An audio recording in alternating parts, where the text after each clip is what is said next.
বিরিয়ানি, চা, কফি সমস্ত কিছু কমপ্লিট করার পর চলে আসলাম এই দোকানটাতে। মনে হচ্ছিল দোকানটাকে লুট করে নিই। দেখেছো তো বন্ধুরা, পুরো কোল্ড ড্রিঙ্কসে ভর্তি। কি না রকমের কোল্ড ড্রিঙ্কস নেই, সব রকমের কোল্ড ড্রিঙ্কস এখানে ভরা আছে। কোল্ড ড্রিঙ্কসের দোকান থেকে 7টা 20 টাকা দামের সব রকমের কোল্ড ড্রিঙ্কস ট্রাই করেছি, খেয়েছি। তারপর কেক নিয়েছি, একটা বিস্কিট নিয়েছি, তারপরে কাজু বাদাম ছিল, কাজু বাদামের প্যাকেট নিয়েছি, চিপস নিয়েছি, আরও অনেক কিছু এখানকার খাবার আমরা টেস্ট করেছি। তারপর বন্ধুরা 6-7টা চকলেট নিয়ে খেয়ে, তারপরে একটা লস্যি নেওয়ার পরে, একটা জল নেওয়ার পরে, সমস্ত কিছু খাওয়া দাওয়া করে একটু বসলাম এখানটাতে।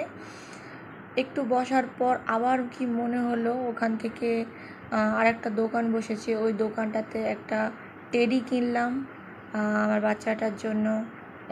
এমনি আর ওখানে তেমন কিছু ছিল না। ওই কোল্ড ড্রিঙ্কসের দোকানটায় তো দেখলে, কোল্ড ড্রিঙ্কসের দোকানটাতেই যা কেনা হয়ে গেছিলো। কোল্ড ড্রিঙ্কসের দোকানটা এমনিতে দেখেই চোখ জুড়িয়ে যাচ্ছিলো, মন ভরে যাচ্ছিলো।